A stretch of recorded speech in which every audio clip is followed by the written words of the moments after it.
Cups up, guys. Good morning. Cups up. Cups Judge up, my Newman friends. Fan Club. Does anybody not know what I mean when I say it's a full contact argument or a full contact discussion? Honestly, it's you've one been of those saying that. things. Yeah. And you said there was a really funny quote in like the early days of MMP when you said this is going to be a full contact litigation and everybody's got to wear pants. Yeah, big boys wear pants. It's the big. You got to wear your big boy pants or whatever. You can't wear shorts. You can't wear shorts. But, that was it. But we are not hypocritical. She said that.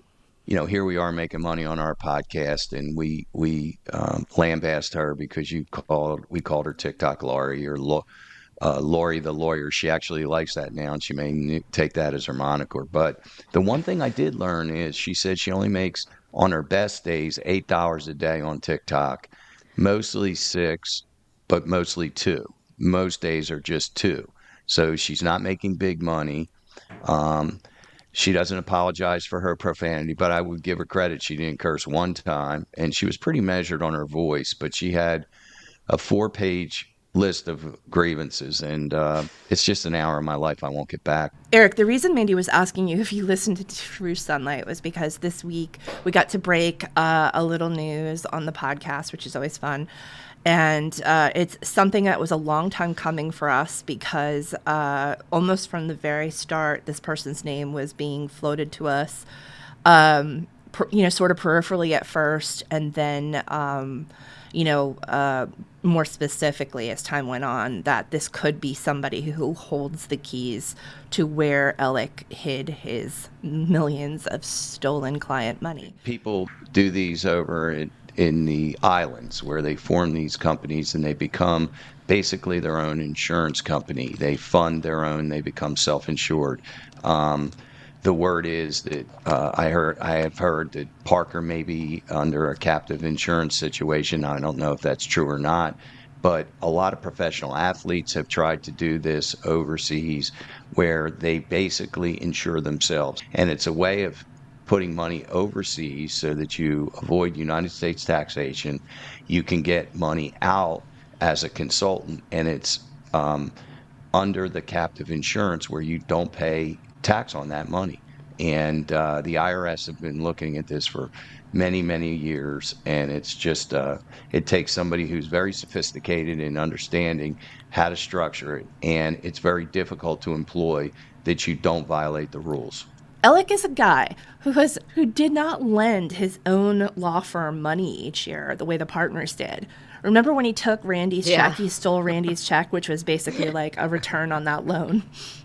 He never gave. Like, we always used to joke. Just like, no. Yeah, not me. I can't do it this year. No. But it was always like we joked during the original time of this, like when all this stuff started to come out about Alec, that his money flows in one direction, and it's to him. It's not, you don't see it flowing away from him. So the Peter Strauss thing was exciting for Liz and I because it was, again, a very validating step in this extremely long journey that we have had trying to get answers in this entire thing. And then, like magic, this Peter Strauss thing comes down. And this is a name that we have been hearing for years. And I'm talking like I would go to the salon and women would pull me to the side and say, you need to look into Peter Strauss if you're looking for Alex Murdaugh's money. Lots of people on Hilton Head have a lot of questions about Peter Strauss. And as Liz said, this has been like a quiet whisper thing for the past several years. I think there's been a tremendous lack of focus on what has happened to the money in Murdaugh. And it's not only on some of the people that talk about Murdaugh. Obviously, we have constantly said, where's the money? Where's the money? Show me the money. Show me the money. But I even think the law enforcement agencies and the government itself has focused more on Alex's liability, what he did wrong, what crimes that he violated, to get him punished for that. But there's been a lack of attention on everybody's part except yours, Mandy and Liz, on where did the money go? And I think that is phase 4 or the fourth quarter right in the Murdaugh story. Don't you agree? think that there's been a lot of where the money is behind the scenes, Eric. It's been a constant conversation, not just, I feel like, yes, they were SLED and the FBI were focused on the liability maybe, or the actual criminal acts themselves. But I do know that this has been a long time coming for people, and I say people, I mean lawyers behind the scenes who have been working to find out where his treasure trove of money is. And the media just keeps, I mean, every freaking day I get messages from people or tweets from people saying, why don't you guys talk about Becky Hill more? Is this true about Becky Hill? Is that true about Becky Hill? Because media is so focused on that. And The here and now. The here and now.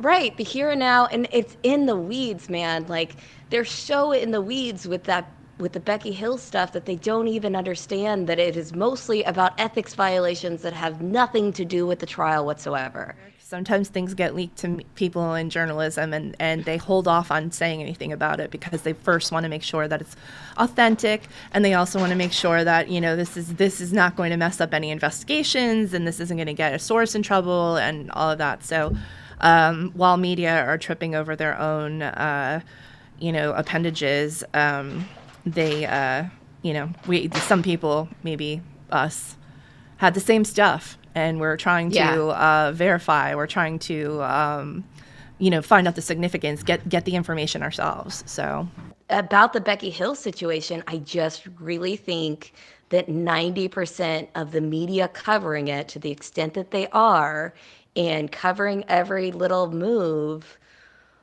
would not be doing that whatsoever if Dick hadn't put her on a chopping block and said that she is the reason why Alex is going to get a new trial. My clients, their statements and what they're willing to testify to, and the other jurors, that counts as well. Judge Newman's observations count as well.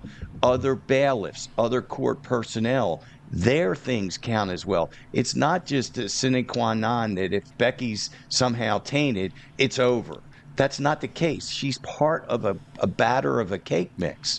She's not the most important thing. Yes, she's very important, but there's a lot of other components to it. Now, I will give Laurie one thing. She said something that was provocative in a way that made me think. She said, if Becky wrote her book during the trial, like she said she did, no, she did not say that. She did not say that. She did not say that. I'm saying what Laurie said. If Becky wrote the book during the trial, she's doing it on the public dime and time, and she is a public official. She should have been spending her time on the clerk of court stuff and not writing a book. Is that a valid concern?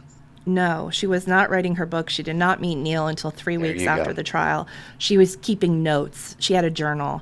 You don't know when. I mean, for that TikToker to say that without knowing, even, like, was Becky journaling at night before she went to bed? I mean, we don't know.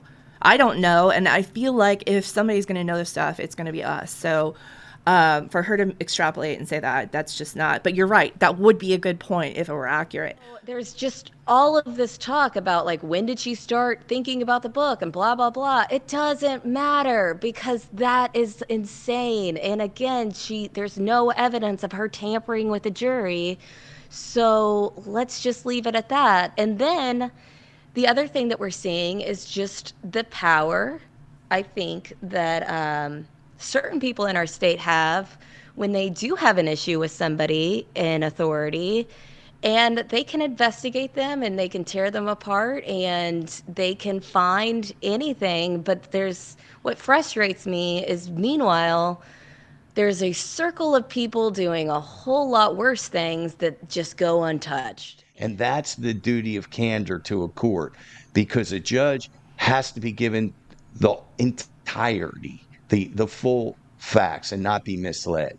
And lawyers have a tendency to do it with deposition citing and also with case sightings. Well, guys, great show. Cups down. Great show. Cups down.